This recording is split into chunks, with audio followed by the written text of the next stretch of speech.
আপনাদেরকে স্বাগত জানাচ্ছি। আমি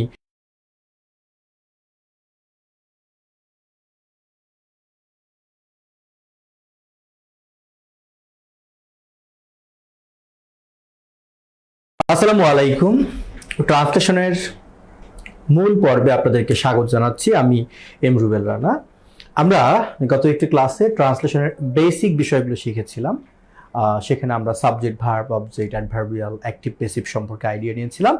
আজ আমরা ট্রান্সলেশনের মূল পর্বে শুরু করতে যাচ্ছি। হ্যাঁ, তো আজ আমরা দেখব, যেহেতু আমাদের টেন্স সম্পর্কে হয়েছে, অ্যাডভার্বিয়াল সম্পর্কে ধারণা হয়েছে, সুতরাং আমরা যেতেই পারি।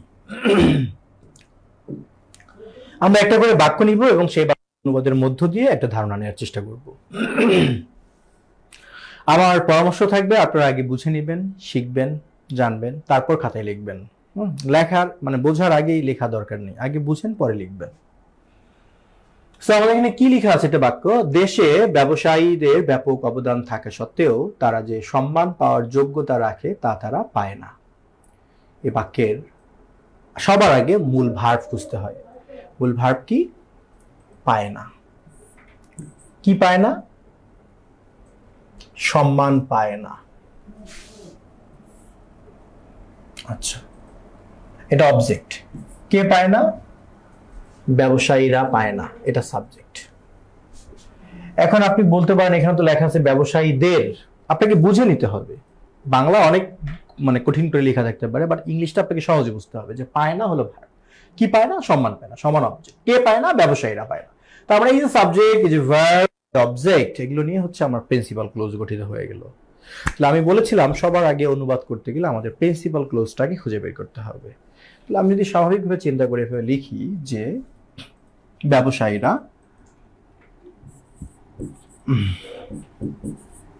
বিজনেসম্যান, প্লুরাল নাউন করলাম, হ্যাঁ, প্লুরাল নাউন, পায় না, না বোধক, তাই ডু নট গেট। কি পায় না? সম্মান। আমি লিখলাম অনার বা রেসপেক্ট, সম্মান পায় না। এটা আমার প্রিন্সিপাল ক্লোজ। আচ্ছা, কোন সম্মান পায় না? যেটা তারা পাওয়ার যোগ্যতা রাখে, যা পাওয়ার যোগ্যতা রাখে। আচ্ছা, তাহলে আমি লিখতে পারি দ্যাট দে ডিজার্ভ, যা পাওয়ার যোগ্যতা রাখে। আমার প্রিন্সিপাল ক্লোজ কিন্তু হয়ে গেল। এবার আমার বাক্যের অতিরিক্ত অংশটুকু কি? যে দেশে তাদের ব্যাপক অবদান থাকা সত্ত্বেও। সবসময় আপনাদের কাজটা হবে কি জানেন? আপনাদের কাজটা হলো বাক্যের প্রিন্সিপাল ক্লোজ নেওয়ার পর আপনারা অতিরিক্ত অংশ বা অ্যাডভার্বিয়াল গুলো নিয়ে কাজ করবেন। কারণ প্রিন্সিপাল ক্লোজ অনুবাদ করার পর বাক্যের অতিরিক্ত অংশ অনুবাদ করা খুবই সহজ। জাস্ট পেছন দিক থেকে অনুবাদটা শুরু করবেন। যেমন এখানে পেছনের শব্দটা কি? সত্ত্বেও। আপনি সত্ত্বেও এর ইংলিশ লিখেন ইন স্পাইট অফ বা ডিসপাইট। সত্ত্বেও। থাকা বা আছে ইংলিশ হচ্ছে হ্যাভ। এখন ডিসপাইট যেহেতু এটা প্রেপোজিশনের পরে ভার্বের সাথে আইএনজি হয়, তার মানে হ্যাভ না হয় আমাকে লিখতে হবে হ্যাভিং। ডিসপাইট হ্যাভিং, থাকা সত্ত্বেও। কি থাকা সত্ত্বেও? ব্যাপক অবদান, মানে মাচ কন্ট্রিবিউশন বা ইমেন্স কন্ট্রিবিউশন। হ্যাঁ, ব্যাপক অবদান, কন্ট্রিবিউশন। এবার কোথায় অবদানটা? দেশে। To, contribution to the country. দেখেন বন্ধুরা, কত সুন্দরভাবে হয়ে গেল। Businessman do not get honour that they deserve despite having immense contribution to the country. আপনি চাইলে এই অতিরিক্ত অংশটুকুকে বাক্যের শুরুতে দিতে পারতেন, শুরুতেই লিখতে পারতেন despite having immense contribution to the country, এরপরে কমা চিহ্ন দিয়ে businessman do not get honour that they deserve. কিন্তু আমার কথা হচ্ছে শাব্দিক অনুবাদ করা জরুরি না। শব্দটা যেভাবে আছে আমাকে সেভাবেই ইংলিশটা লিখতে হবে, বিষয়টা এরকম না। আমি আমার বাক্যের থিম ঠিক রেখে আমি যেভাবে ইচ্ছা ভাবানুবাদ করতে পারি। এখানে মূল কথা বোঝাচ্ছে যে ব্যবসায়ীদের দেশের প্রতি অনেক অবদান আছে। এই অবদানটা থাকা সত্ত্বেও তারা যেমনটা সম্মান পাওয়ার কথা তেমনটা তারা পায় না। আমি যদি বাক্যটা এভাবে চিন্তা করি, খেয়াল করেন তো, জাস্ট থিমটা দেখেন। আমি যদি লিখি, প্রথমে লিখলাম despite having immense contribution to the country, দেশের প্রতি ব্যাপক অবদান থাকা সত্ত্বেও businessmen are not properly honored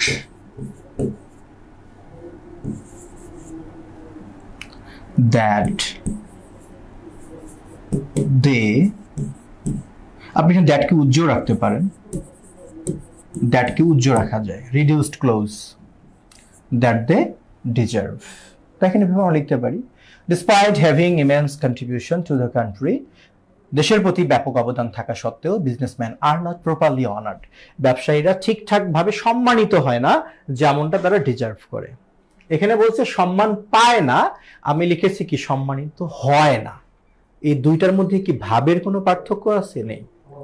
সুতরাং অনুবাদ এটাই, আপনি থিমটা ঠিক রাখতে পারলেই হলো, আপনার কাজ চুক্তিভিত্তিক ওয়ার্ড অনুবাদ করা না। দেখেন নিঃসন্দেহে এই নিচের বাক্যটার চেয়ে এই উপরের বাক্যটা কিন্তু পড়তে এবং শুনতে ভালো শোনাচ্ছে। সো আপনাকে চেষ্টা করতে হবে এটা বোঝার জন্য যে অনুবাদ হলো একটি আর্ট, একটি শিল্প। অনুবাদটা একটা শিল্প। যেমন একজন নারী নিজেকে গুছিয়ে রাখার জন্য নানান রকম গহনা পরে, লিপস্টিক দেয়, সাজুগুজু করে, সুন্দর জামা কাপড় পরে। কেন পরে ভাই? একটা নারী এই গহনাগাটি লিপস্টিক না পরলে কি সে নারী হবে না? হবে। তারপর কেন পরে? This is art. সো অনুবাদটা একটা আর্ট, একটা ট্রান্সলেশন, একটা শিল্প। এটা আপনাকে গুছিয়ে লিখতে হবে, এটা অগোছালো লিখলে হবে না। এখানে শুধু শব্দকে অনুবাদ করলে আপনার কাজ শেষ না।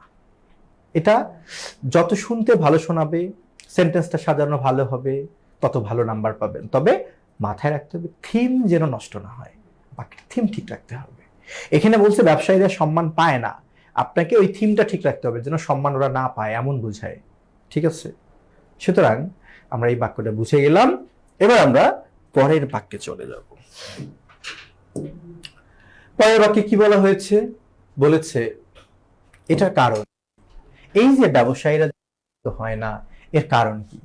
বলছে এটার কারণ হলো অল্প কিছু লোক। আচ্ছা ভাই, আমরা কি এটা এভাবে বলতে পারি না? এখানে বলা আছে এটার কারণ হলো অল্প কিছু লোক। আমরা কি এটা এভাবে বলতে পারি না যে অল্প কিছু লোক এর জন্য দায়ী?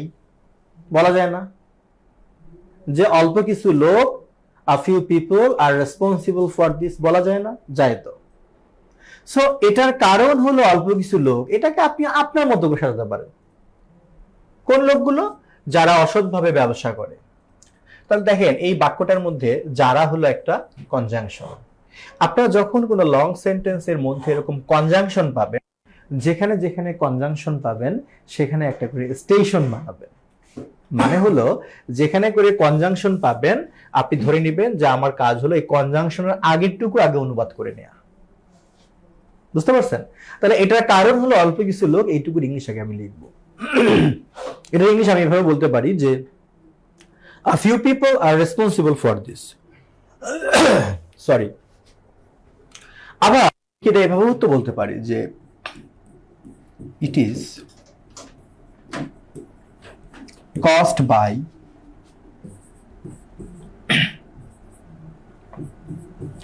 a few people, বলা যায় না? It is caused by a few people.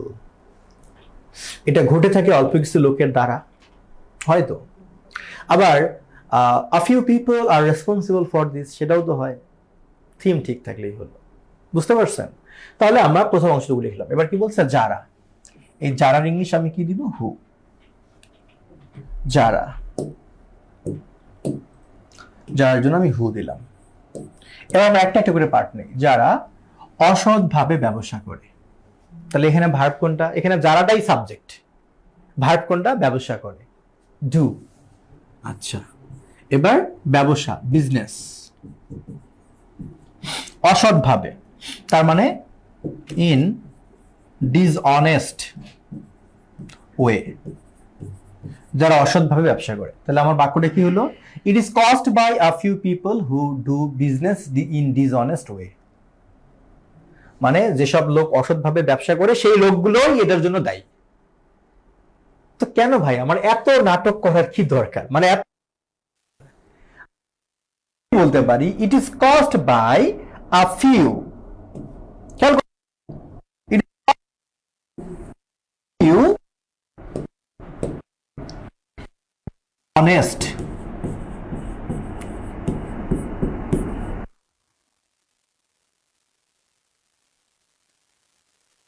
এত pain not who do business in dishonest way, নাই তো। আমি এক কথায় বলতে পারি it is cost by a few dishonest businessman. এটার জন্য দায়ী অল্প কিছু অসৎ ব্যবসায়ী লোক। তাহলেই তো আমাকে এই যে যারা অসৎভাবে ব্যবসা করে এর জন্য আলাদা করে লেখার দরকার নেই। অনুবাদের মজাটা বুঝতে পারছেন? আপনার সেন্টেন্সের থিম, ঘটনা, ইনফরমেশন ঠিক রেখে আপনার যেমনে ইচ্ছা তেমনে সাজাতে পারেন। This is the beauty of translation, this is the art of translation. আপনি কমপ্লেক্স সেন্টেন্সকে সিম্পল করার অধিকার রাখেন, আবার সিম্পলকে প্রয়োজনে কমপ্লেক্সও করতে পারেন, আপনার ইচ্ছা। তাহলে আমার এই হু ডু বিজনেস এই বাক্যটা একটা, মানে এই ক্লোজটা আমার লেখার কোনো প্রয়োজন নেই। তাহলে it is cost by a few dishonest businessman. Okay, এটা হলো। এবার আমরা সেই যারার ইংলিশ দিব হু, কারণ আরো তো অংশ আছে আমার। এখন কি বলছে? যারা অসৎভাবে ব্যবসা করে, ইংলিশটা লিখতে হবে না, এখন লিখবো কর ফাঁকি দেয়। তাহলে এখানে ভার্ব কোনটা? ফাঁকি দেয়। এখন ফাঁকি দেওয়ার ইংলিশ কি লিখবো? আমি কি লিখবো, কি লিখবো, কি লিখবো না? ফাঁকি দেওয়ার ইংলিশ আমি কি লিখবো? ফাঁকি দেওয়ার জন্য আপনি খুব সহজ করে লিখেন, ভাবেন না ফাঁকি দেওয়া মানে কি। ফাঁকি দেওয়া মানে এড়িয়ে যাওয়া। ফাঁকি দেওয়া মানে হচ্ছে এড়িয়ে যাওয়া। তো এড়িয়ে যাওয়ার ইংলিশ কি? এড়িয়ে যাওয়ার ইংলিশ হচ্ছে অ্যাভয়েড। লিখেন অ্যাভয়েড, হু অ্যাভয়েড। এবার ফাঁকির ইংলিশ কি লিখবো আমি? ট্যাক্স। হু অ্যাভয়েড ট্যাক্স, যারা কর ফাঁকি দেয়। কিভাবে এটা বলে নেই। আচ্ছা, তাহলে আমরা লিখলাম, প্রথম ক্লোজটা হয়ে গেল, কমা চিহ্ন দিলাম। আবার কি করে? অযৌক্তিকভাবে দাম বাড়িয়ে জনগণকে কষ্ট দেয়। সাবজেক্ট কিন্তু আবার হু, জাস্ট এখানে ভার্বটা নিব আমি। ভার্ব কোনটা? কষ্ট দেয়। এই দেওয়ার ইংলিশ আপনি গিভ না লিখে ইনফ্লিক্ট লিখতে পারেন। ইনফ্লিক্ট, ইনফ্লিক্ট পেইনস, কষ্ট আরোপ করে। ভার্ব পেলাম, অবজেক্ট পেলাম। তাহলে দেওয়া হচ্ছে ভার্ব, কষ্ট হলো অবজেক্ট। এবার আমরা বাকি অংশটুকু লিখবো, কাকে কষ্ট দেয়। তাহলে এখন ইনফ্লিক্ট পেইনস, কষ্ট দেয়। কাকে কষ্ট দেয়? কাকে কষ্ট দেয়? জনগণকে। তাহলে আমি লিখতে পারি যে টু পিপল, জনগণকে। তাহলে আমার ভার্ব পাইলাম, অবজেক্ট পাইলাম। এই মূলত, আর সাবজেক্ট তো আমার হু। এখানে subject who, verb avoid, object tax. আবার ওই সাবজেক্টেরই who, verb inflict, object pains to people. মানে একটা সাবজেক্টই বারবার, তাই আমরা বারবার হু লিখি নাই। সাবজেক্ট ভার্ব অবজেক্ট নেওয়ার পর আমার বাকি যে অংশটুকু থাকে এটাকে লিখতে হয় কোন দিক থেকে? পেছন দিক থেকে। সাবজেক্ট ভার্ব অবজেক্ট নেওয়ার পর অতিরিক্ত অংশকে পেছন দিক থেকে লিখতে হয়। তাহলে আমার পেছনের শব্দটা কি? বাড়িয়ে। মনে আছে বলেছিলাম ক্রিয়ার সাথে এ বা ইয়ে থাকলে ভার্বের সাথে আইএনজি করে পার্টিসিপল করতে হয়। তাহলে আমার বাড়িয়ে মানে রাইজিং, আমি রেইজিং অথবা ইনক্রিজিং আপনি লিখতে পারেন। রেইজিং অথবা ইনক্রিজিং, বাড়িয়ে। এখানে বাই দেওয়ার কোনো প্রয়োজন নেই। এবার দাম, এর ইংলিশ কি? প্রাইস। অযৌক্তিকভাবে, ইলজিক্যালি। তা আপনি এক কথায় লিখেন রেইজিং ইলজিক্যাল প্রাইস, তাহলেই তো হয়ে যায়। ইলজিক্যাল প্রাইস, অযৌক্তিক দাম বাড়িয়ে জনগণকে কষ্ট দেয়। হলো। আচ্ছা, তাহলে এই দুইটাই তো না, হু হলো সাবজেক্ট, তার অংশ হলো দুইটা। তাহলে আমরা এখানে অ্যান্ড বসাই দিই, তাহলে সুবিধা হয়, আর তো অতিরিক্ত অংশ নেই। তাহলে it is cost by a few dishonest businessman who avoid tax and inflict pains to people raising illogical price. অনুবাদটা আসলে অনেক মজার, যদি আপনি এই মজাটা নিতে পারেন। বাট যদি আপনার মনে হয় যে না আমি পরীক্ষায় পাশ করার জন্য শিখতেছি, তাহলে আপনি মজাটা নিতে পারবেন না। আপনাকে পরীক্ষার কথা চিন্তা করা যাবে না। আগে আপনাকে অনুবাদটা শিখতে হবে, এর শিল্পটা, আর্টটা, সৌন্দর্যটা আগে বুঝতে হবে, তারপর পরীক্ষার হিসাব। প্রথম দিনই পরীক্ষার কথা চিন্তা করলে আপনার মাথায় কাজ করবে না, আপনি মজাটা পাবেন না। পরীক্ষা উদ্দেশ্য ছাড়াই আগে শিখবেন। সো বন্ধুরা আমরা এবার পরের বাক্যে চলে যাব। পরের বাক্যে কি বলা হয়েছে? বলেছে ব্যবসায় প্রতিষ্ঠানগুলো স্বচ্ছতার নিশ্চয়তা দিতে ব্যর্থ হয়েছে। সো বন্ধুরা আমাদের এখানে ভার্ব কোনটা? ব্যর্থ হয়েছে। কে ব্যর্থ হয়েছে? ব্যবসায় প্রতিষ্ঠানগুলো। এটা হলো সাবজেক্ট। সাবজেক্ট পেলাম, ভার্ব পেলাম। অবজেক্ট কি করতে ব্যর্থ হয়েছে? স্বচ্ছতার নিশ্চয়তা দিতে। এটা হলো আমার অবজেক্ট বা কমপ্লিমেন্ট ধরতে পারি। তাহলে আমার সাবজেক্ট হলো, এটা ঠিক অবজেক্ট না, এটা এক ধরনের অ্যাডভার্বিয়ালই হবে। তাহলে সাবজেক্ট পেলাম, ভার্ব পেলাম, অবজেক্ট পেলাম। ওকে, এবার কোন টেন্স? আমি কিন্তু গত ক্লাসে ট্রান্সলেশনের বেসিক্সে বুঝিয়েছি যে ক্রিয়ার শেষে আসি, আসো, আসে, আসেন থাকলে কি হয়? প্রেজেন্ট পারফেক্ট টেন্স হয়। যেহেতু ব্যর্থ হয়েছে, এটা প্রেজেন্ট পারফেক্ট টেন্স। তাহলে আমার সাবজেক্ট কে? ব্যবসায় প্রতিষ্ঠানগুলো। তাহলে আপনি বিজনেস ইনস্টিটিউশনস লিখতে পারেন, আবার আপনি ট্রেড অর্গানাইজেশনস লিখতে পারেন। ট্রেড অর্গানাইজ ব্যবসায় প্রতিষ্ঠানগুলো ব্যর্থ হয়েছে, প্রেজেন্ট পারফেক্ট টেন্স, তাহলে হ্যাভ বাই হ্যাজ হবে। তো আমি এখানে হ্যাভ দিলাম। এবার মূল ভার্বের পাস্ট পার্টিসিপল, ব্যর্থ হওয়ার ইংলিশ কি? ফেইল। তাহলে আমি ফেইল এর পাস্ট পার্টিসিপল কি দেব? Failed. Trade organisations have failed, ব্যবসায় প্রতিষ্ঠানগুলো ব্যর্থ হয়েছে। সাবজেক্ট পেলাম, ভার্ব পেলাম, এবার অবজেক্ট বলতেই বাকি অংশটুকু স্বচ্ছতার নিশ্চয়তা দিতে। তো আমি বলেছিলাম, আবারও বলি, যখনই দেখব কয়েকটা শব্দ মিলে বাক্যের সাবজেক্ট গঠিত হচ্ছে, বা কয়েকটা শব্দ মিলে বাক্যের অবজেক্ট গঠিত হচ্ছে, কয়েকটা শব্দ মিলে বাক্যের কোনো না কোনো একটা পার্ট গঠিত হলে সেটি এক ধরনের ফ্রেজ। সেটা হোক নাউন ফ্রেজ বা অ্যাডভার্বিয়াল ফ্রেজ, যে কোনো ফ্রেজ বা অ্যাডজেক্টিভ ফ্রেজ, যে কোনো ফ্রেজকে অনুবাদ করতে হয় কিন্তু পেছন দিক থেকে। তাহলে আমার এখানে পেছনের পার্টটা কি? নিশ্চয়তা দিতে, তে আছে। বন্ধুরা আমরা জানি ক্রিয়ার সাথে তে থাকলে টু প্লাস ভার্ব নিতে হয়, নিশ্চয় আপনাদের মনে আছে। সুতরাং আমি লিখলাম টু। এবার নিশ্চয়তা দেওয়ার ইংলিশ কি? এনশিওর। To ensure. মেক শিওরও লিখতে পারেন, টু এনশিওর। এবার কি নিশ্চয়তা দিবে? স্বচ্ছতা, ট্রান্সপারেন্সি। ট্রান্সপারেন্সি। তাহলে আমার বাক্যটা কি হলো? আমার বাক্যটা হলো trade organizations have failed to ensure transparency. এখন বলছে ব্যবসায় প্রতিষ্ঠানগুলো, ও ও এই ওয়ের জন্য আমরা কি করব? trade organizations have failed to ensure transparency too. আপনি এখানে টু লিখতে পারেন, আবার এখানে আপনি অলসো ব্যবহার করতে পারেন, টু অথবা অলসো। এখানে আমরা টু নিতে পারি, আমরা এখানে অ্যাজ ওয়েল নিতে পারি, আবার আমরা এখানে অলসো নিতে পারি। আবার আপনি এগুলোকে অক্সিলারি ভার্ব মেইন ভার্বের মাঝেও বসাতে পারেন। Have also failed. আচ্ছা, এবার আমরা পরের বাক্যে যাব। পরের বাক্যে কি বলা হয়েছে? বলা হয়েছে তাই। এই তাইয়ের জন্য আমরা আগে সো বা দেয়ারফর লিখে নেই। ব্যবসায়ীদেরকে ব্যবসায় সততা, দক্ষতা এবং দায়বদ্ধতা বজায় রাখতে উৎসাহ দেওয়া হয়েছে। তো বন্ধুরা এখানে আমার ভার্ব কোনটা? ভার্ব হলো উৎসাহ দেওয়া হয়েছে। আমি যদি প্রশ্ন করি কে উৎসাহ দিয়েছে, এর কিন্তু কোনো উত্তর নেই। প্রশ্ন করেন কে উৎসাহ দিয়েছে, কারা উৎসাহ দিয়েছে, কোনো উত্তর নেই। দ্যাট মিনস এখানে সাবজেক্ট নেই। সাবজেক্ট নেই মানে আপনাকে বুঝতে হবে এটা প্যাসিভ ভয়েস হবে। তাহলে অবজেক্ট দরকার প্যাসিভ করতে গেলে। প্রশ্ন করেন কাকে উৎসাহ দেওয়া হয়েছে, উত্তর হলো ব্যবসায়ীদেরকে। তার মানে এটা হলো আমার অবজেক্ট। আর অবজেক্ট দিয়ে শুরু হওয়া মানে সেটা কোন ভয়েস? Passive voice. তাহলে প্যাসিভ ভয়েস করতে গেলে আগে অবজেক্ট নিতে হয়, তারপর বি ভার্ব নিতে হয় টেন্স অনুসারে। এখন দেওয়া হয়েছে, এটা কোন টেন্স? Present perfect tense. তার মানে প্রেজেন্ট পারফেক্ট টেন্স অনুযায়ী আমাকে বি ভার্ব নিতে হবে। তাহলে আমি লিখবো ব্যবসায়ীদেরকে, মানে বিজনেসম্যান।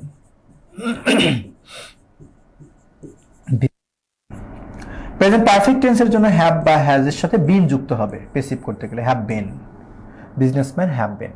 এবার মূল ভার্বের পাস্ট পার্টিসিপল, মূল ভার্ব কোনটা? উৎসাহ দেওয়া। তার মানে এখানে আপনি ইন্সপায়ার্ড লিখতে পারেন, আপনি এখানে এনকারেজড লিখতে পারেন, আপনি এখানে মোটিভেটেড লিখতে পারেন, আপনার ইচ্ছা। আপনি এখানে উৎসাহ দেওয়া বুঝাতে পারলেই হলো। ওকে, তাহলে আমার প্যাসিভ ভয়েস করতে গেলে জরুরি ভিত্তিতে কি দরকার? অবজেক্ট দরকার, বি ভার্ব দরকার, মূল ভার্বের পাস্ট পার্টিসিপল দরকার। লিখে ফেললাম। এই অবজেক্ট, বি ভার্ব আর মূল ভার্বের পাস্ট পার্টিসিপল, এইটুকু হয়ে গেল বাক্যের প্রিন্সিপাল ক্লোজ। বন্ধুরা, আমি কিন্তু বলেছিলাম যে অ্যাক্টিভ হোক আর প্যাসিভ হোক, প্রিন্সিপাল ক্লোজ আগে অনুবাদ করে নিব, তারপর বাক্যের যে বাকি অংশটুকু থাকে সেগুলোকে আমরা পেছন দিক থেকে অনুবাদ করব। বাট এখানে আমরা adverb of manner, place, time, reason এগুলো খুঁজতেছি না, এই জন্যই কারণ এখানে একাধিক অ্যাডভার্ব নাই, এখানে একটাই অতিরিক্ত অংশ। যখন অনেকগুলো অ্যাডভার্ব থাকবে, অনেক ধরনের অ্যাডভার্ব থাকবে, তখন আমরা এগুলো খুঁজতে যাব। তাহলে এখন কি করতে উৎসাহ দেওয়া হয়েছে? উত্তর হলো ব্যবসায় সততা, দক্ষতা এবং দায়বদ্ধতা বজায় রাখতে। এটা আমার অতিরিক্ত অংশ। অতিরিক্ত অংশটাকে আছে তে, মানে ক্রিয়ার সাথে তে বিভক্তি থাকলে রাখা অনেক কিছু হতে পারে। আমি মেইনটেইন দিলাম, মেইনটেইন বজায় রাখতে পেছন করা। বাট আপনারা যখন দেখবেন সমজাতীয় একাধিক বিষয় আছে, তখন সিরিয়াল মেইনটেইন করবেন। যেমন আগে বলছে সততা, তারপর বলছে দায়বদ্ধতা বজায় রাখতে। এই যে এই ক্ষেত্রে আমাকে সিরিয়াল মেইনটেইন করতে হবে, যার কথা আগে বর্ণনা করছে তার ইংলিশটা আমাকে আগে লিখতে হবে, লেখা উচিত। তাহলে সততার ইংলিশ কি? অনেস্টি। দক্ষতার ইংলিশ কি? এফিসিয়েন্সি। এফিসিয়েন্সি না, স্কিল লেখা যাবে না বিষয়টা তা না, লিখতে পারেন, তবে এফিসিয়েন্সি দিতে পারেন। আচ্ছা, এফিসিয়েন্সি। এবং দায়বদ্ধতা। দায়বদ্ধতা বলতে মানে জবাবদিহিতাকে বোঝায়, মানে লায়াবিলিটিকে বোঝায়, রেসপন্সিবিলিটিকে বোঝায়। তাহলে আমি এখানে লিখতে পারি কি? লায়াবিলিটি। এগুলো কোথায় বজায় রাখবে? ব্যবসায়। এইটুকু অংশ হলো অ্যাডভার্ব অফ কি? প্লেস। আমি বলেছিলাম প্লেস আর টাইমের সামনে প্রেপোজিশন বসবে, তার মানে আমাকে লিখতে হবে ইন বিজনেস। তাহলে আমার বাক্যটা কি হলো? So businessman have been inspired বা encouraged to maintain honesty, efficiency and liability in business. ঠিক আছে, ব্যবসায়ীদেরকে ব্যবসায় সততা, দক্ষতা এবং দায়বদ্ধতা বজায় রাখতে উৎসাহ দেওয়া হয়েছে। আপনি চাইলে অতিরিক্ত অংশটুকু আগেই নিতে পারতেন, আপনি লিখতে পারতেন two maintain honesty, efficiency and liability in business, তারপর লিখতে পারতেন বিজনেসম্যান হ্যাভ বিন ইন্সপায়ার্ড। সম্ভব, কোনো সমস্যা নেই। সো বন্ধুরা, আমরা এবার পরের বাক্যে চলে যাব। আমাদের পরের বাক্যটা একটু বড়, ঘাবড়ানোর কিছুই নেই। এখানে বলছে কেন্দ্রীয় সরকারের আধিপত্যের কারণে স্থানীয় সরকার প্রতিষ্ঠানগুলোর যে আর্থিক কর্তৃত্ব আছে তা তাদের নিজস্ব সম্পদ কাজে লাগাতে তেমন ব্যবহার করতে পারে না। জটিল দেখে মনে হচ্ছে, কোনো সমস্যা, আপনি সহজ করে ভাবেন। এখানে ভার্ব কোনটা? ব্যবহার করতে পারে না। কে ব্যবহার করতে পারে না? কে? স্থানীয় সরকার প্রতিষ্ঠানগুলো। এটা হলো আমার সাবজেক্ট। কি ব্যবহার করতে পারে না? তাদের আর্থিক কর্তৃত্বকে ব্যবহার করতে পারে না, এটা অবজেক্ট। আমরা আগে সাবজেক্ট, ভার্ব, অবজেক্টটুকু আগে লিখে নেই। আচ্ছা, তারপর বাকিগুলো নিয়ে পরে ভাবা যাবে। তাহলে আমার সাবজেক্টকে স্থানীয় সরকার প্রতিষ্ঠানগুলো। তাহলে আমি লিখলাম লোকাল গভর্নমেন্ট ইনস্টিটিউশনস, স্থানীয় সরকার প্রতিষ্ঠানগুলো ব্যবহার করতে পারে না। তাহলে কান্ট, ব্যবহার পারে না। এবার কি? ব্যবহার করতে, ইউটিলাইজ। ও বলছে না তেমন ব্যবহার করতে পারে না, তাহলে আমি মাঝখানে প্রপারলি কে ঢুকাই দিলাম। মানে অক্সিলারি ভার্ব আর মেইন ভার্বের মাঝে আপনি চমৎকারভাবে একটা অ্যাডভার্বকে বসাই দিতে পারেন। তাহলে local government institutions can't properly utilise. এবার সাবজেক্ট পেলাম, ভার্ব পেলাম, অবজেক্ট। কি ব্যবহার করতে পারে না? তাদের আর্থিক কর্তৃত্বকে। আচ্ছা, দ্য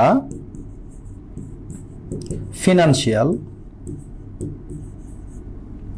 কর্তৃত্ব মানে অথরাইজেশন বা পাওয়ার আপনি লিখতে পারেন।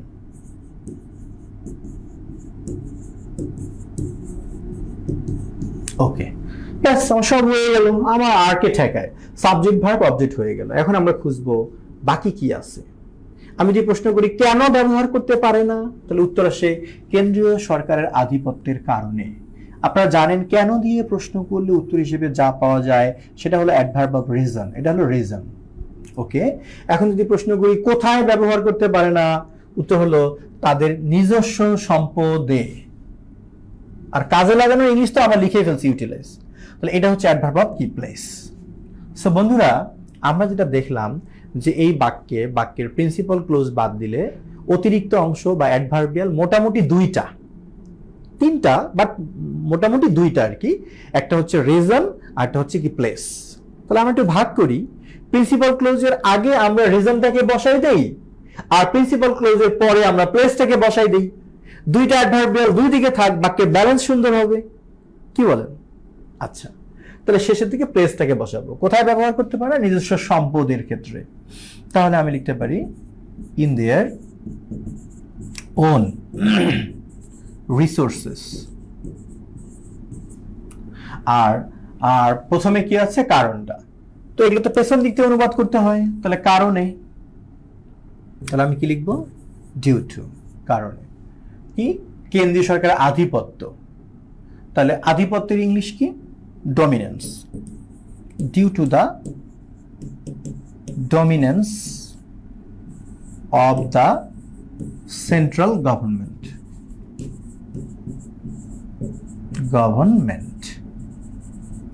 অতিরিক্ত অংশ আগে লিখলে এটা কমা চিহ্ন দিয়ে প্রিন্সিপাল ক্লোজ লিখতে হবে। তাহলে কি হলো?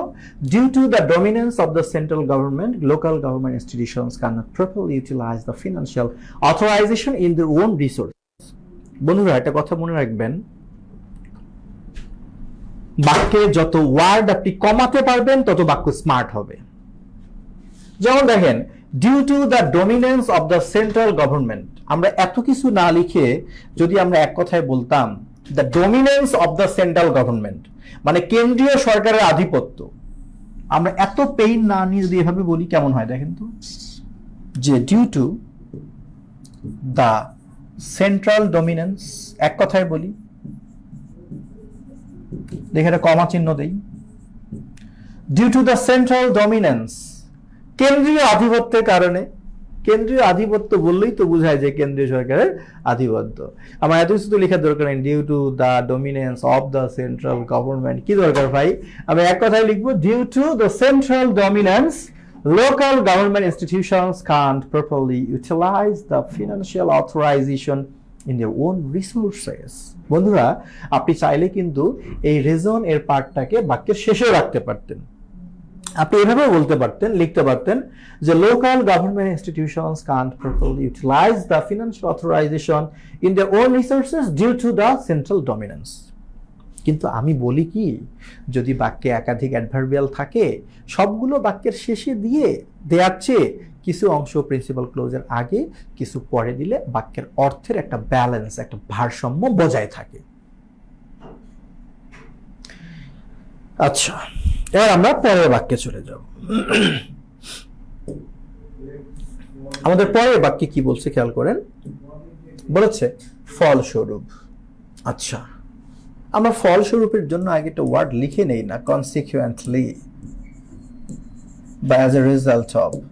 ফলস্বরূপ পর্যাপ্ত জনবল স্বল্পতা, সঠিক কর মূল্যায়নের অভাব, ইউপি সদস্যদের মধ্যে জনপ্রিয়তা হারানোর ভয়, কর ফাঁকির সংস্কৃতির আধিক্য, কর পরিশোধ ও পরিষেবা বিতরণের মধ্যে দৃশ্যমান পারস্পরিক দুর্বল সম্পর্ক এবং আয়ের উৎসের স্বল্পতা ইত্যাদির কারণে। ওরে কারণ, তুমি কোথায়? এতক্ষণ থেকে যা আছে সব ছিল কারণ। তার মানে বাক্যের প্রিন্সিপাল ক্লোজ হলো এইটুকু, তারা কখনো আর্থিকভাবে সচ্ছল হয়নি। কথা আছে না যে কি জানি তাপস বলে, কি মেঘ দেখে ভয় করিস না, মেঘ দেখে কেউ করিস নে ভয়, আড়ালে তার সূর্য হাসে। এত বড় বাক্য দেখে ভয় পাওয়ার কিছু নাই তো, একদমই নার্ভাস হবেন না প্লিজ, নার্ভাস হওয়ার কোনো কারণ নেই।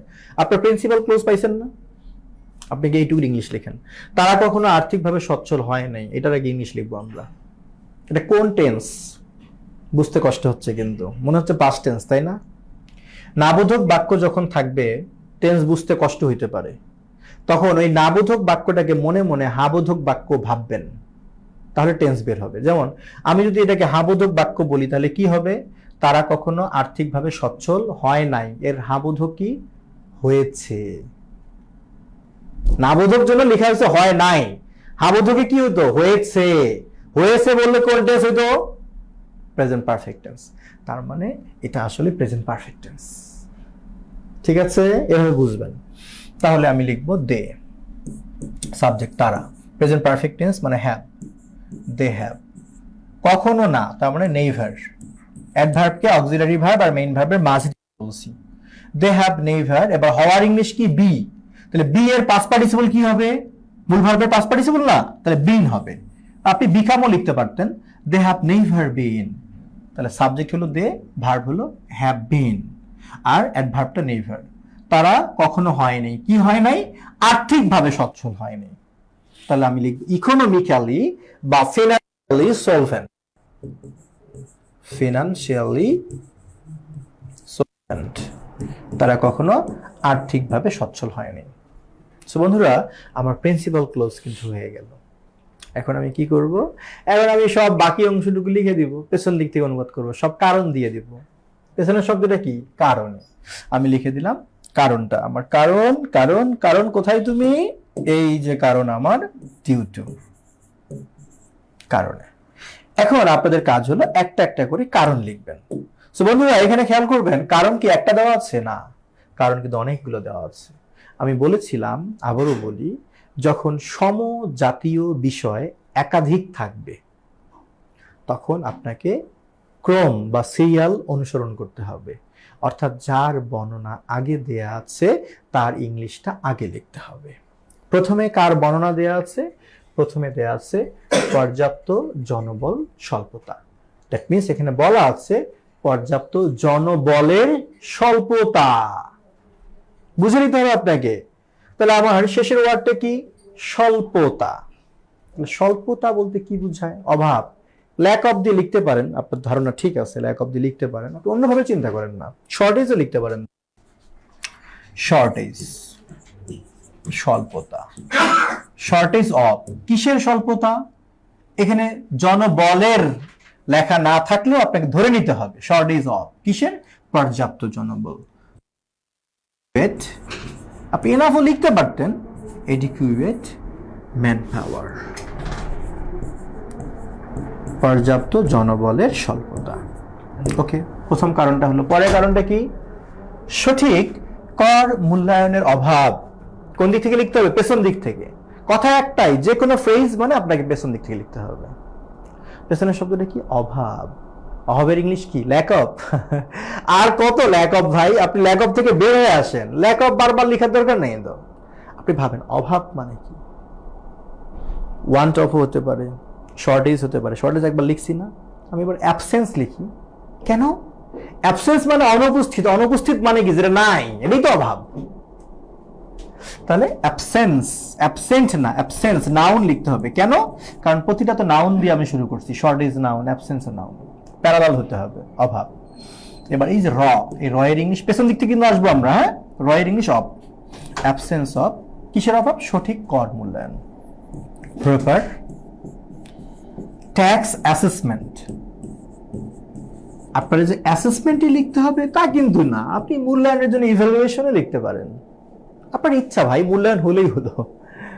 Absence of proper tax assessment.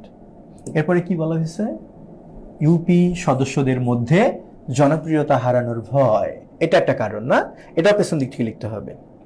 যে কোনো ফ্রেজ পেছন দিক থেকে। ভয়ের ইংলিশ কি, ফিয়ার, ভয়। এবার রয়ের ইংলিশ কি, অফ, কিসের, হারানোর, লুজিং, ফিয়ার অফ লুজিং, আচ্ছা, কি হারানোর? জনপ্রিয়তা, পপুলারিটি, জনপ্রিয়তা হারানোর ভয়। আচ্ছা, এবার মধ্যে, আমরা জানি মধ্যের ইংলিশ ইন হয়, বাট সেটা কখন? কোনো কিছুর ভেতরে অবস্থান করা বুঝলে ইন হয় বা ইনসাইড হয়, এটা কিন্তু ভেতরে না। এ ধরনের মধ্যে মানে আমরা বিটুইন বা অ্যামং লিখব। আপনারা জানেন ঘটনা দুইজনের মধ্যে ঘটলে বিটুইন হয়, ঘটনা দুইয়ের অধিক ঘটলে অ্যামং হয়। সো আমি এখানে বিটুইন লিখব। তো আমি লিখে দিলাম বিটুইন, মধ্যে। কিসের মধ্যে? ইউপি সদস্যদের মধ্যে, মানে ইউনিয়ন পরিষদ সদস্যদের মধ্যে। বিটুইন, সরি আমি তো ভুলে বিটুইন লিখলাম। এখানে তো ইউপি সদস্য দুইয়ের অধিক থাকে, যে কোনো ইউনিয়ন পরিষদে দুইয়ের অধিক সদস্য থাকে, তাহলে আমার বিটুইন না এমন লিখতে হবে, এমন দা ইউপি মেম্বার্স। এটা শ্রেণী বোঝানোর জন্য আমি দা দিলাম, দা ইউপি, হ্যাঁ, ইউনিয়ন পরিষদ, আপনি চাইলে প্লুরাল লিখতে পারেন, মেম্বার্স। ওকে, এটা একটা কারণ গেল। তারপরে কারণটা কি বলছে? কর ফাঁকির সংস্কৃতি। কথাটা বোঝার চেষ্টা করেন, আগে সবসময় বাংলা বুঝবেন। কর ফাঁকির সংস্কৃতির আধিক্য, তার মানে কি বুঝাইছে? যে অধিক মাত্রায় সংস্কৃতি। কিসের সংস্কৃতি? কর ফাঁকি দেওয়ার। কথাটা কি বুঝতে পারছেন? করটা অধিক না, কিন্তু মানে সংস্কৃতিটা অধিক, অধিক মাত্রায় সংস্কৃতি কিসের? কর ফাঁকি দেওয়ার। তাহলে আমাকে এটা আগে লিখতে হবে যে অধিক সংস্কৃতি, মাছ বা এক্সেসিভ। আপনি হয়তো ভাবছেন যে সংস্কৃতির জন্য আমি কালচার লিখবো, আমি এখানে কালচার না লিখে আমি এক্সারসাইজ বা প্র্যাকটিস লিখবো। কেন? কারণ হলো কালচার বলতে বোঝায় একটা জাতির সংস্কৃতিকে, একটা দেশের সংস্কৃতিকে, একটা সমাজের সংস্কৃতিকে। বাট এক বা একাধিক ব্যক্তির অভ্যাস বা সংস্কৃতি বোঝানোর জন্য হ্যাবিট বা প্র্যাকটিস বা এক্সারসাইজ লিখতে হয়। একটা দেশের সবাই কি কর ফাঁকি দেয়? একটা সমাজের সবাই কি কর ফাঁকি দেয়? নিশ্চয়ই না। এই জন্য এখানে কালচার লেখা যাবে না। আচ্ছা, এক্সেসিভ এক্সারসাইজ, অধিক সংস্কৃতি। এবার এই র এর জন্য অফ, কিসের? কর ফাঁকির। ট্যাক্স ইভেশন লিখতে পারেন আপনি, বা আবার আপনি এভাবে চিন্তা করেন, ফাঁকি দেওয়ার ইংলিশ হলো অ্যাভয়েড। প্রেপোজিশন টু বাদে অন্যান্য প্রেপোজিশনের পরে ভার্বের সাথে আইএনজি হয়, তাই অ্যাভয়েডিং। এবার tax, excessive exercise of avoiding tax. এবার কি বলেছে? কর পরিশোধ ও পরিষেবা বিতরণের মধ্যে দৃশ্যমান পারস্পরিক দুর্বল সম্পর্ক। সো বন্ধুরা, আমার এখানে নাউনটা কিন্তু সম্পর্ক। এই সম্পর্ক দুইটা বিশেষণ আছে, একটা হলো, দুইটা না তিনটা, একটা হলো দৃশ্যমান, আরটা হলো পারস্পরিক, আরটা হলো দুর্বল।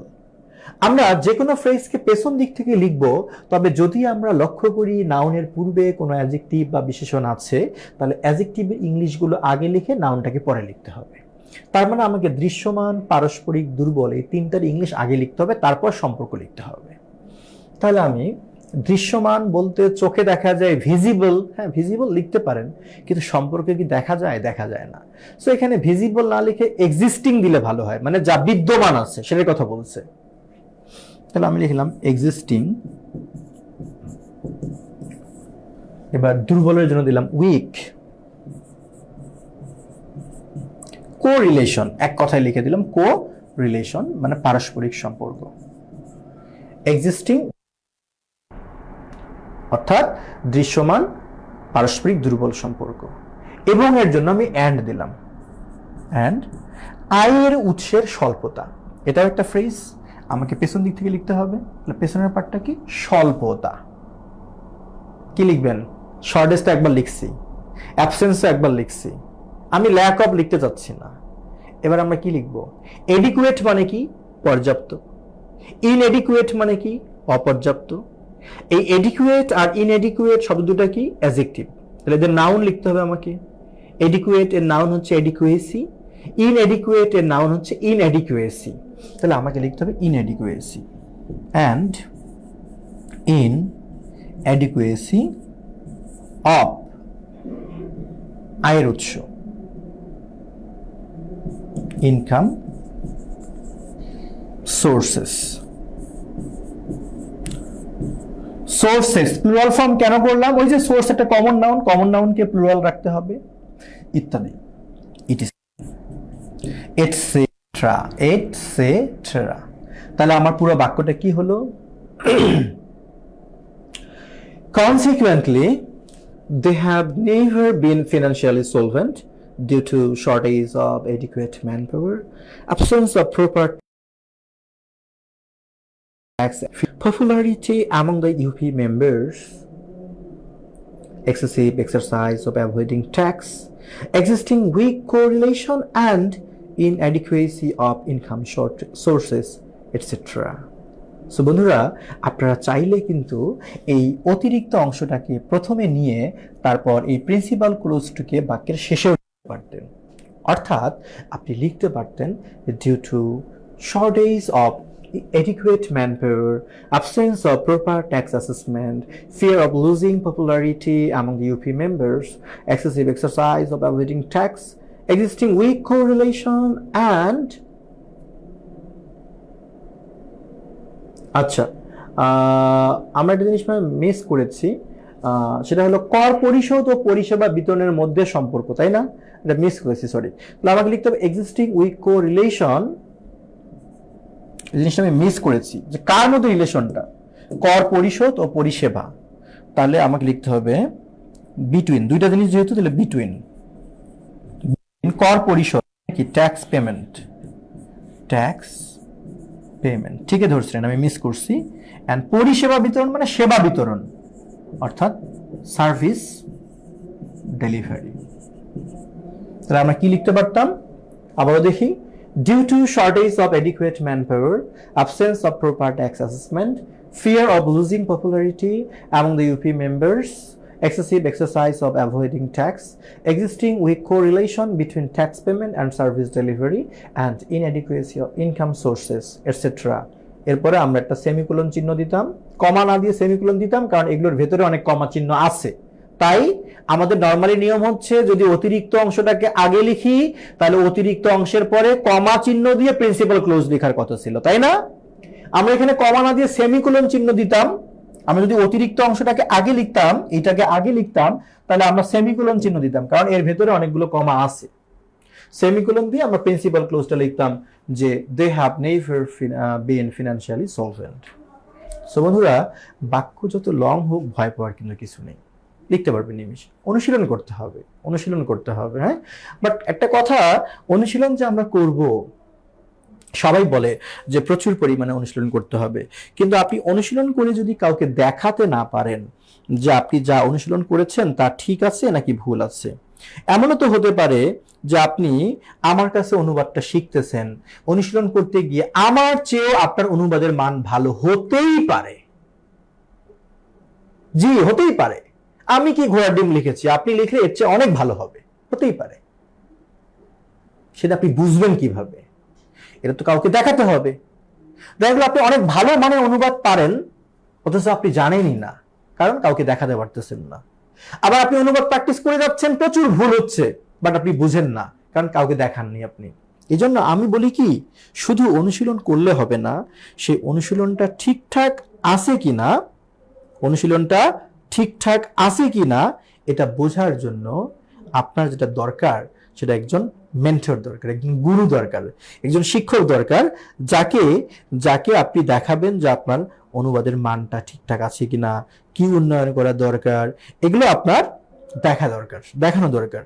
ঠিক এই কারণেই কিন্তু আপনার একটা কোর্স করা প্রয়োজন, এই কারণেই কিন্তু আপনার একটা প্রতিষ্ঠানে যুক্ত হওয়া দরকার হয়ে যেতে পারে। সুতরাং আমি বলবো আপনাদের বন্ধুদেরকে, যারা আপনাদের সহপাঠী আছে, সিনিয়র আছে, জুনিয়র আছে, তাদেরকে বলবেন আমাদের কোর্সে শীঘ্রই যুক্ত হয়ে যেতে। আচ্ছা, সো বন্ধুরা, আমরা এবার পরের বাক্যে চলে যাব। আচ্ছা, এবার কি বলেছে? সেই কারণে কেন্দ্রীয় সরকারের অনুদানের উপর তারা ক্রমবর্ধমান নির্ভরশীল হয়ে পড়ল। আচ্ছা, সেই কারণে, ফর দ্যাট রিজন। আচ্ছা, অথবা আমি for, therefore, সেই কারণে। আচ্ছা, এখানে সাবজেক্ট কে, ভার্ব কোনটা? নির্ভরশীল হয়ে পড়ল, ক্রমবর্ধমান ভাবে নির্ভরশীল হয়ে পড়ল। তাহলে পড়লো past tense, they gradually became dependent. এই গ্র্যাজুয়ালি অ্যাডভার্ব, অ্যাডভার্বকে আপনি ভার্বের পূর্বেও লিখতে পারেন, পরেও লিখতে পারেন। দে গ্র্যাজুয়ালি বিকেম ডিপেন্ডেন্ট, তারা ক্রমবর্ধমানভাবে নির্ভরশীল হয়ে। আমার বাক্যের প্রিন্সিপাল ক্লোজ হয়ে গেল। এখন কার উপর? কেন্দ্রীয় সরকারের অনুদানের উপর। তার মানে উপর পেছন দিক থেকে লিখতে হবে। উপর ইংলিশ কি? অন, অনুদান। অন দ্য ডোনেশন, দা দিলাম কেন? যেহেতু নির্দিষ্ট করে কেন্দ্রীয় সরকারের অনুদানের কথা বলেছে, তাহলে on the donation of the central government. বন্ধুরা, নিশ্চয়ই আপনাদের মনে আছে আমি বলেছিলাম যে আপনি যত শর্ট করে লিখতে পারেন, ওয়ার্ড মিনিমাইজ যত করতে তত আপনার অনুবাদের মান কিন্তু সুন্দর হবে। সুতরাং আপনাদের কি করা উচিত? যেমন দেখেন, আমরা এই অংশটুকুকে এভাবে না লিখে যদি এরকম করে লিখতাম, এক কথায় যে অন দা সেন্ট্রাল ডোনেশন, আরো কি সুন্দর হইতো না? সুন্দর হতো কিনা বলেন? Therefore, they gradually became dependent on the central donation. এই কারণে তারা ক্রমবর্ধমানভাবে কেন্দ্রীয় অনুদানের উপর নির্ভরশীল হয়ে পড়লো। কেন্দ্রীয় অনুদান মিন্স হচ্ছে কেন্দ্রীয় সরকারের অনুদান। খেয়াল করেন, মানে এটা হচ্ছে ভাল লাগতেছে, কথা আছে, কোট আছে, brevity is the soul of pleasure. সংক্ষিপ্ত কথাই হচ্ছে আনন্দের প্রাণ। আপনি যত সংক্ষেপে থিমটাকে তুলে ধরতে পারবেন তত সুন্দর শোনাবে। কিন্তু সাবধান, সংক্ষিপ্ত করতে গিয়ে কিন্তু মূল থিম বাদ দেওয়া যাবে না, ঠিক আছে? অল্প কথায় গুছিয়ে বলতে পারে কারা? বুদ্ধিমানরা। অনেকগুলো কথা বলে কারা? বোকারা। বোকারা কিন্তু সাধারণ একটা বিষয়কে বোঝানোর জন্য অনেকগুলো শব্দ ব্যবহার করে, আমার মতো আর কি। আর আপনাদের মতো বুদ্ধিমানরা কিন্তু অল্প কথায় অনেক কিছু গুছিয়ে বলতে পারে। যেমন আপনাকে যদি জিজ্ঞেস করা হয়, এই যে আপনি যে রুবেল রানার ক্লাস করতেছেন, কেমন অনুভূতি? আপনারা কিন্তু এক কথায় বলবেন ভালো বা খারাপ বা মোটামুটি বা চলে ইত্যাদি, কারণ আপনার বুদ্ধিমান। আর যারা বোকারা বলবে ভালো। কেন ভালো? কারণ সহ ব্যাখ্যা করবে যে উনি ধরে ধরে পড়াচ্ছেন, কোনটা সাবজেক্ট, কোনটা ভার্ব, কোনটা অবজেক্ট। মাঝে মাঝে ব্যাখ্যা করাটাও বুদ্ধিমানের কাজ। তবে অনুবাদের ক্ষেত্রে আপনারা চেষ্টা করবেন যত ইংলিশ ওয়ার্ড কমায় নিয়ে আসা যায়, অল্প শব্দে কিভাবে অধিক বাংলার অনুবাদ করা যায় সেটা আপনাকে মাথায় রাখতে হবে। বন্ধুরা, এই ছিল আমাদের অনুবাদের পর্বগুলো। এবার বাক্যে কি যাব? বলছে ফলস্বরূপ কেন্দ্রীয় সরকার স্থানীয় সরকারকে প্রায় সব দিকে শক্ত চাপে রেখেছিল। ও আচ্ছা, ফলস্বরূপ, consequently, ফলস্বরূপ কেন্দ্রীয় সরকার চাপ দিয়েছিল কাকে? স্থানীয় সরকারকে। এই তো বিষয়টা, অথচ কত কঠিন করে বলছে না? চাপ দিছে কে? কেন্দ্রীয় সরকার। কারে দিছে? স্থানীয় সরকার। তার মানে আপনি লিখতে পারেন দা সেন্ট্রাল গভর্নমেন্ট, কেন্দ্রীয় সরকার। আচ্ছা, শক্ত চাপ, তাহলে হাইলি প্রেশারাইজড। কাকে? স্থানীয় সরকারকে। দা সেন্ট্রাল গভর্নমেন্ট। আচ্ছা, আমি কি চাইলে এটাকে প্যাসিভ ভয়েস করতে পারি না? আমি তো এভাবে লিখতে পারি, কনসিকুয়েন্টলি, ফলস্বরূপ, দ্য লোকাল গভর্নমেন্ট। আচ্ছা, এটা লোকাল হবে, হ্যাঁ লোকাল। আমি এভাবে লিখতে পারি যে দা লোকাল গভর্নমেন্ট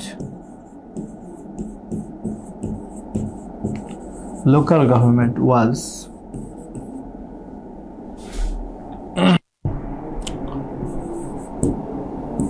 highly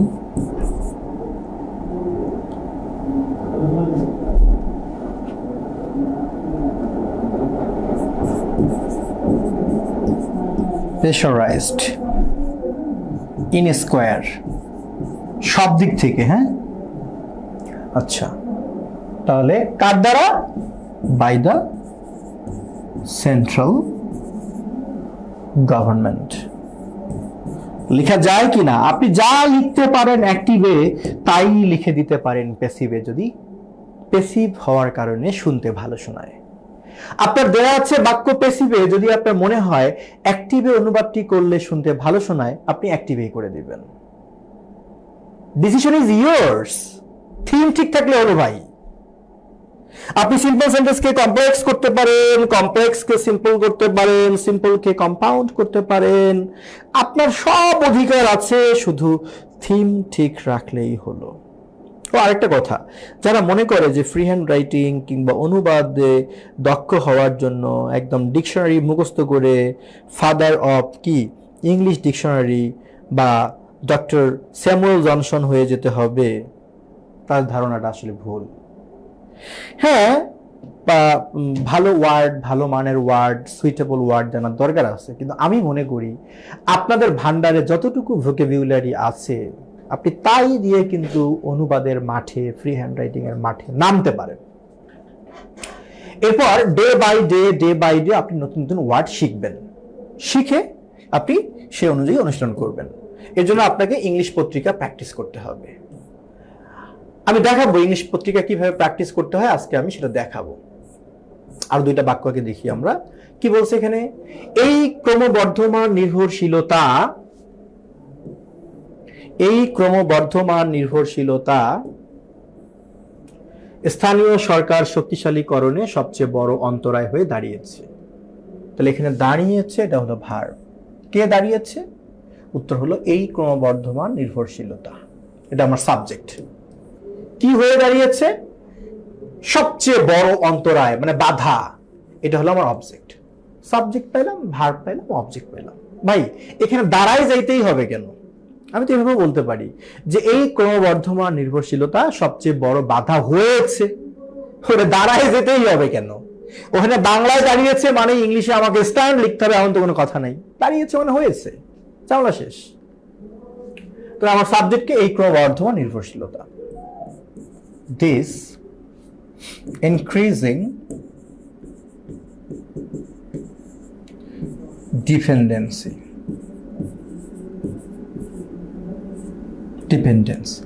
এই ক্রমবর্ধমান নির্ভরশীলতা দাঁড়িয়েছে, বা প্রেজেন্ট পারফেক্ট টেন্স, তার মানে হ্যাজ বিকাম, হয়েছে। আপনি চাইলে লিখতে পারতেন হ্যাজ টার্নড ইনটু, মানে রূপান্তর হয়েছে একটা বাধায়। এভাবে লিখতে পারেন, থিম ঠিক থাকলেই হলো। হ্যাজ বিকাম সব বড় বাধা। আমি লিখবো দ্য গ্রেটেস্ট অবস্ট্যাকল। বিগেস্টও লিখতে পারতেন, সমস্যা নেই। হ্যাঁ, অবস্ট্যাকল না লিখে আপনি হিন্ডারও লিখতে পারতেন, ব্যারিয়ার লিখতে পারতেন। বাধা হলেই হলো। সাবজেক্ট পেলাম, ভার্ব পেলাম, অবজেক্ট পেলাম। এবার আমার কি দরকার?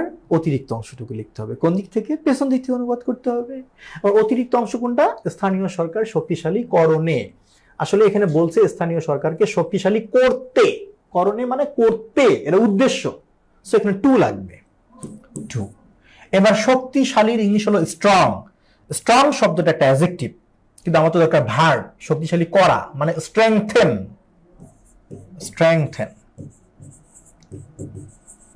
আপনি এখানে টু মেক স্ট্রংও লিখতে পারতেন, ঠিক আছে? টু স্ট্রেংথেন, শক্তিশালী করতে, স্থানীয় সরকারকে। দা লোকাল গভর্নমেন্ট। সো বন্ধুরা, আমার বাক্যটা কি হলো? This increasing dependence has become the greatest obstacle to strengthen the local government. স্থানীয় সরকারকে শক্তিশালী করতে এই ক্রমবর্ধমান নির্ভরশীলতা সবচেয়ে বড় বাধা হয়ে দাঁড়িয়েছে। লা লা লা লা, হ্যাঁ, লা লা লা। অনুবাদটা মজার, জাস্ট পরীক্ষার টেনশন নেওয়া যাবে না। শিখতে হবে, আগে শিখতে হবে। শেখার আগেই যুদ্ধের ময়দানে নামা যাবে না। শিখতে হবে, অনুশীলন করতে হবে, যোদ্ধা হতে হবে, তারপর যুদ্ধে নামতে হবে। যুদ্ধের মাঠে গিয়ে প্র্যাকটিস করলে চলবে না ভাই। আপনাকে যোদ্ধা হয়ে যুদ্ধের মাঠে যেতে হবে। আপনাকে কঠিন প্রশিক্ষণ নিয়ে যেতে হবে। প্রশিক্ষণ যখন কঠিন হবে তখন যুদ্ধ সহজ হবে।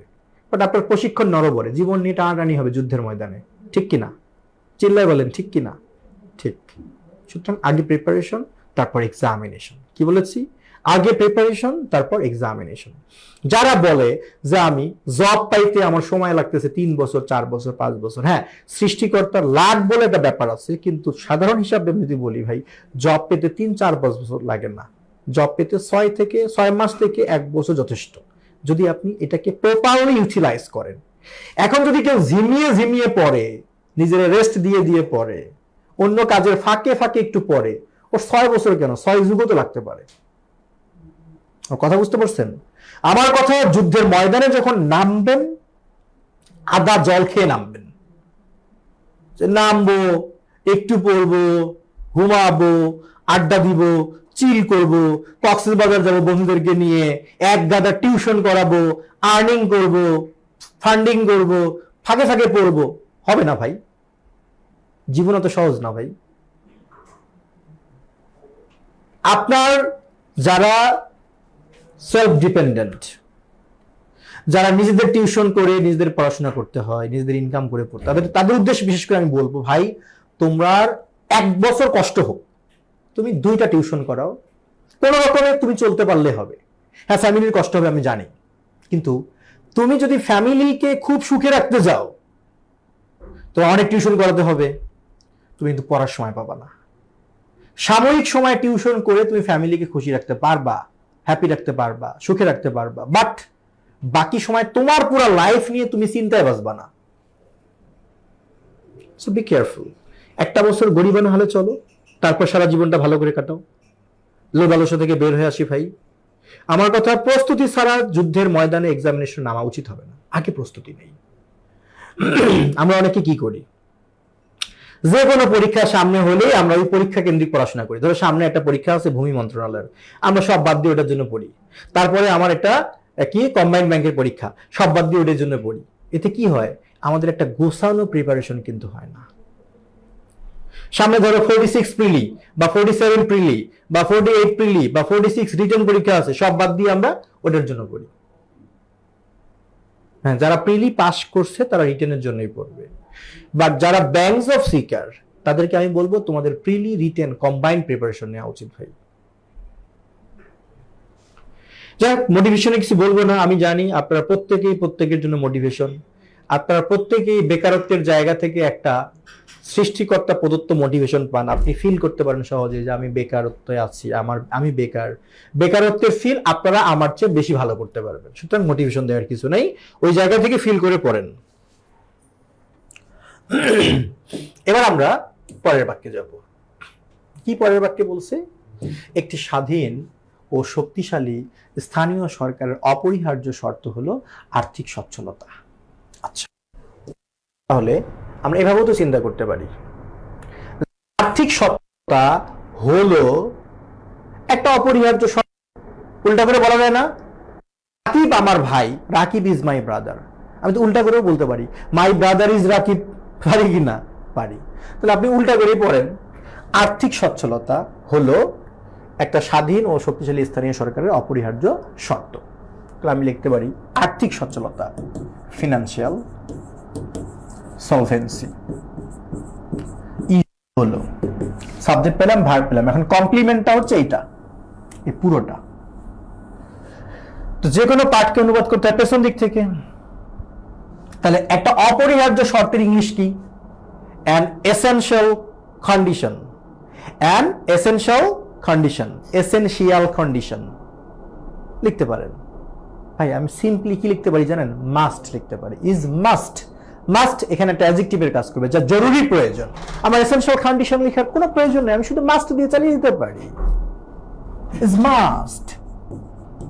আপনি যদি এখানে মাস্ট লিখেন এটা অ্যাডজেক্টিভ হবে, আপনি যদি লিখেন এ মাস্ট তাহলে এটা নাউন হয়ে যাবে। হ্যাঁ জি, আপনি এ মাস্টও লিখতে পারেন, আমি এভাবে লিখতে পারি ইজ আ মাস্ট। এই মাস্টটাই একটা অপরিহার্য শর্ত হয়ে গেল। কার? এই সরকারের জন্য। অফ বা ফর লিখতে পারেন, ফর দিলে ভালো হয়।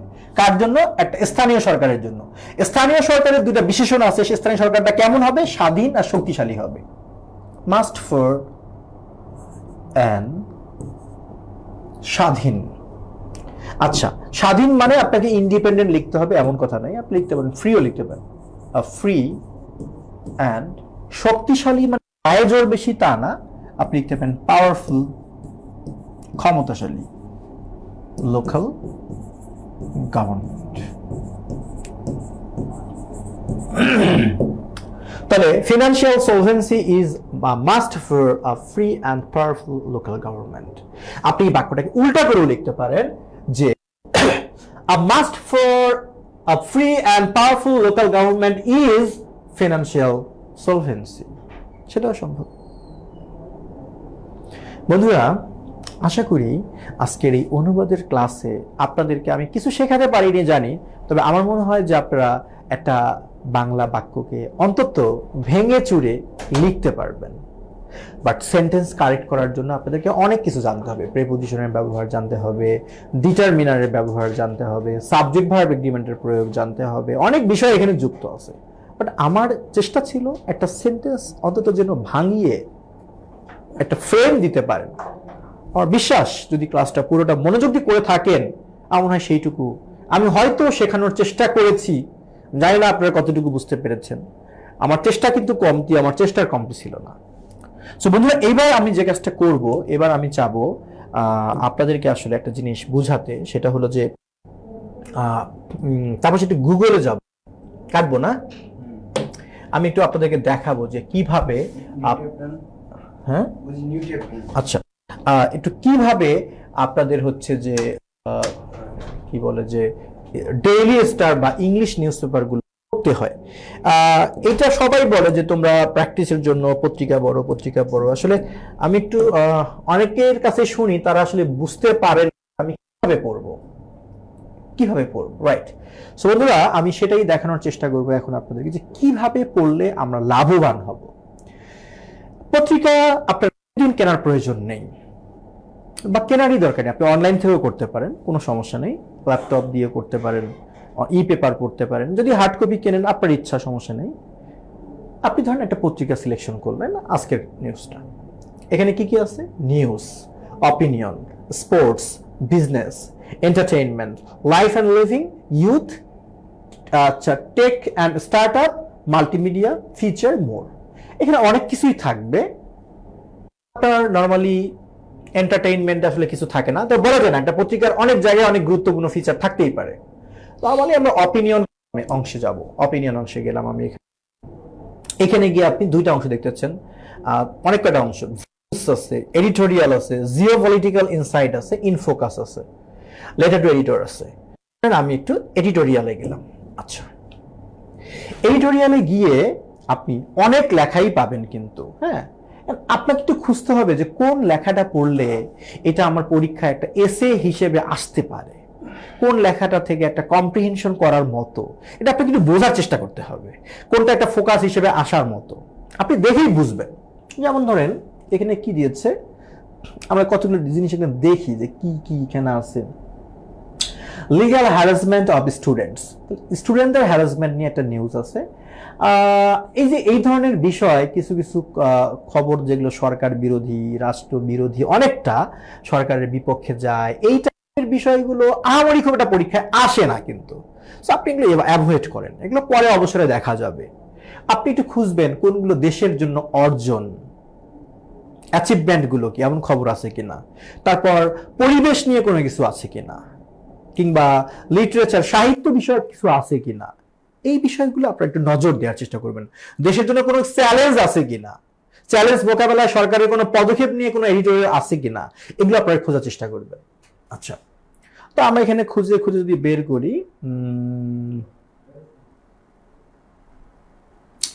টাইমলি ভার্ডিক্ট, একটা সময় উপযোগী রায় দিয়েছে কোর্ট। আচ্ছা, হ্যাঁ এটা আমরা দেখতে পারি যে court grants 93% quota for talent based recruitment, মেধাভিত্তিক নিয়োগের জন্য কোর্ট হচ্ছে 93% হচ্ছে কোটার সুবিধা দিয়েছে মেধার উপর। এটা একটা গুরুত্বপূর্ণ আর্টিকেল। আচ্ছা, এবার কি বলছে, অ্যাকাউন্টেবিলিটি মাস্ট বি এনশিওরড, অর্থাৎ জবাবদিহিতা নিশ্চিত করতে হবে। হ্যাঁ, যে কোনো গণতান্ত্রিক দেশের জন্য এটা গুরুত্বপূর্ণ একটা বিষয়, জবাবদিহিতা নিশ্চিত করতে হবে।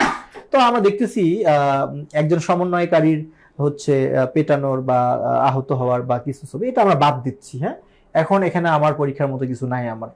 আচ্ছা, curfew and violence slowly bleeding the economy. আচ্ছা, হ্যাঁ, একটা অর্থনীতিকে ধীরে ধীরে ধ্বংসের দিকে নিয়ে যায় কারফিউ এবং ভায়োলেন্স, এটা একটা গুরুত্বপূর্ণ নিউজ। তারপরে কি বলছে, ন্যাশন আন্ডার কারফিউ, পুরো জাতি কারফিউ এর অধীনে আছে। Why this prolonged internet shutdown? এই দীর্ঘমেয়াদী ইন্টারনেট বন্ধ কেন? এই নিউজ আমরা বাদ দেই। হ্যাঁ, আমরা জানি সবাই। দ্য ভায়োলেন্স মাস্ট এন্ড, এই সহিংসতা অবশ্যই বন্ধ করতে হবে। আর সাডেন কারফিউ, সব এই যে চলমান আন্দোলন নিয়ে আর কি লেখা। তারপর courts can't be absent of witnesses, a sad day for the nation, জাতির জন্য একটা শোকাতুর দিন। আচ্ছা, আমরা আরো দেখি মোর। আচ্ছা,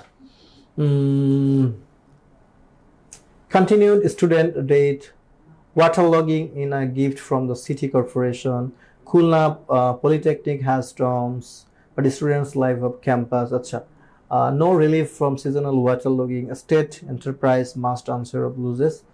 Question leaks, will the big fish finally be caught? প্রশ্ন ফাঁস, বিগ ফিশ, আসল যে মূল হোতা সে কি অবশেষে ধরা পড়বে? আচ্ছা, আরো দেখি। এবার develop a patient referral system, তারপর ইজ দ্য সিস্টেম। আচ্ছা, দেখি আমরা।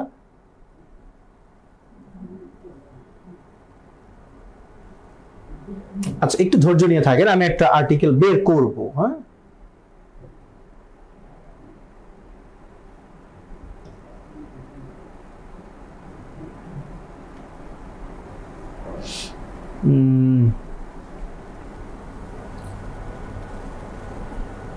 relaxing service rules will only exacerbate corruption. আচ্ছা,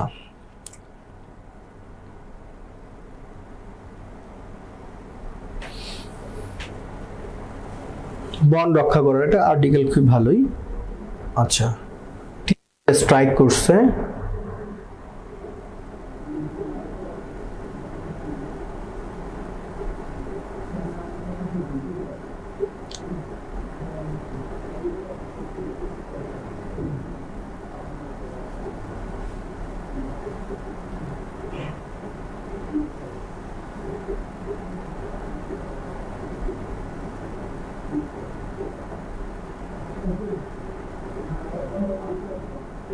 এটা গুরুত্বপূর্ণ আর্টিকেল ছিল।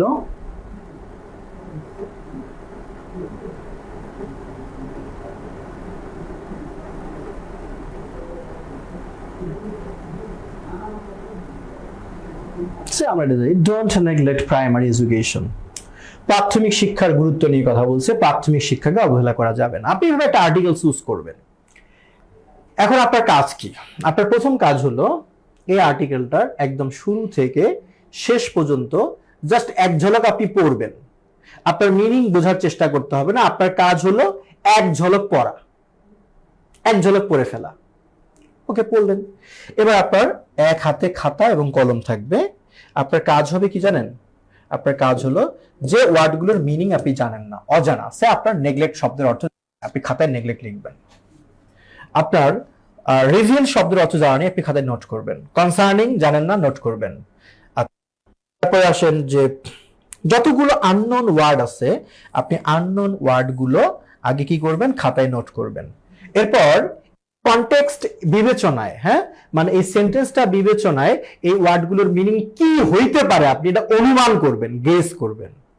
তারপর আপনি মোবাইল ডিকশনারিতে ওয়ার্ডের মিনিংটা খুঁজে দেখবেন যে আপনার ধারণা ঠিক আছে কিনা। আগে অনুমান করবেন, পরে যাচাই করবেন। যদি ধারণা ঠিক থাকে তাহলে আপনি মনে মনে একটা উৎসাহ পাবেন, কিন্তু আর ধারণা ঠিক না থাকলে আপনি শিখে নেবেন। এভাবে আপনার আননোন ওয়ার্ডগুলো আগে খাতায় নোট করতে হবে, তারপর আপনাকে সেটার মিনিং খাতায় লিখে নিতে হবে। ধৈর্যের কাজ। তাহলে প্রথম পর্ব হচ্ছে একটা আর্টিকেল সিলেকশন করে আননোন ওয়ার্ডগুলোর মিনিং খাতায় লিখে ফেলা। দ্বিতীয় পর্বের কাজটা হলো যখন ওয়ার্ডগুলোর মিনিং লেখা শেষ, আপনি সেগুলোর মিনিং ভালো করে শিখে নেবেন।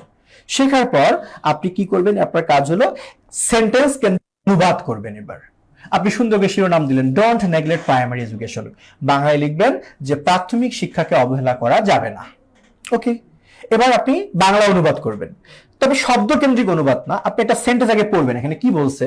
আ recent government report has revealed a concerning statistic the number of students in all primary level educational institutions in the country has reduced by over 8.32 lakh in 2023 from the previous year. এইটুকু পড়ে আপনি অনুমান করার চেষ্টা করবেন যে মিনিংটা কি বোঝাচ্ছে। আপনার ভাবটাকে আপনি বাংলায় লিখবেন, যত সুন্দর করে সাজিয়ে লেখা যায়। তাহলে আমরা একটু আগে একটা আধো আধো মিনিং বের করি, যেটা সম্প্রতি একটা সরকারের একটা প্রতিবেদন প্রকাশিত হয়েছে, এটা যেটা উদ্বেগজনক একটা পরিসংখ্যান প্রকাশ হয়েছে।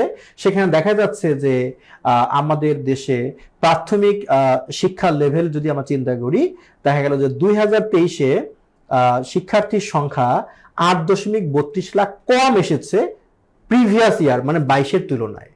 এই যে আপনি বাক্যটুকু পড়ে যা বুঝলেন, এই বাংলাটাকে কত সুন্দর করে সাজিয়ে লেখা যায়, আপনি তত সুন্দর করে বাংলায় অনুবাদটা করবেন। আপনি যখন বাংলায় অনুবাদটা করবেন, এমন হইতে পারে যে এই ইংলিশ সেন্টেন্সের মধ্যে ওয়ার্ডের সংখ্যা আছে 20টা, বাট এর বাংলা অনুবাদ করতে গিয়ে আপনার বাংলা বাক্যে ওয়ার্ডের সংখ্যা 30টাও হইতে পারে, তাতে প্রবলেম নেই। এটার নামই ভাব অনুবাদ, মানে বাংলাটাকে আপনি সাজিয়ে গুছিয়ে লিখবেন। এইভাবে আপনার প্রতিটা সেন্টেন্সের আপনি ভাবানুবাদ করে ফেলবেন। তাহলে কাজ কি? 3টা। প্রথম কাজ আর্টিকেল চুজ করা, দ্বিতীয় কাজ হলো অজানা ওয়ার্ডগুলোর মিনিং নোট করে শিখে ফেলা, তৃতীয় কাজ হলো সেন্টেন্সের অনুবাদ করা। এই 3টা কাজ যদি আপনি করতে পারেন, তবে আপনার পত্রিকা পড়া সার্থক হবে। এভাবে যদি বেশি না, আপনি যদি সপ্তাহে 2টা করে আর্টিকেল নিয়েও কাজ করেন, আপনার কি হবে জানেন? আপনি পরীক্ষায় অলৌকিকভাবে ফোকাস রাইটিং কমন পেয়ে যেতে পারেন। কমন যদি নাও পান, যাই এসুক আপনি লিখতে পারবেন। বলা যেতে পারে অলৌকিকভাবে আপনার ফ্রি হ্যান্ড রাইটিং, আপনার মুক্ত লেখা ধরন চেঞ্জ হয়ে যাবে। আপনি অনেক ভালো মানে লিখতে পারতেছেন, বাট কিভাবে লিখতেছেন আপনি জানবেন না, লিখতে পারবেন। আপনার ইংলিশ থেকে বাংলা অনুবাদ নিয়ে ভাবতে হবে না, আপনি অভ্যস্ত হয়ে যাবেন। আপনার কম্প্রিহেনশন পড়তে সময় লাগবে কম, একটা কম্প্রিহেনশন পড়ার পর, প্যাসেজ পড়ার পর আপনি খুব দ্রুত মিনিংটা গেস করতে পারবেন। সব দিক থেকে সুবিধা পাবেন আপনি। সো এই কাজটা করতে হবে ভাই, যে কোনো মূল্যে করতে হবে। এই যে আমার কাছে বা কোচিং এর কাছে বা আমাদের প্রাইভেটের কাছে, টিচারের কাছে আপনি যা শিখবেন, আমার মনে হয় এটা আপনার 5% কাজে লাগবে। বাকি 95% আপনি ইমপ্রুভ করতে পারবেন জাস্ট পত্রিকা দিয়ে। তবে আমি যদি বলি, আপনাদের যাদের টার্গেট শুধুই ব্যাংক জব, তারা ডেইলি স্টার এর চেয়েও গুরুত্ব দিবেন আপনারা দ্য বিজনেস স্ট্যান্ডার্ড পত্রিকাটাকে, দ্য বিজনেস স্ট্যান্ডার্ড অথবা দ্য ফিনান্সিয়াল এক্সপ্রেস।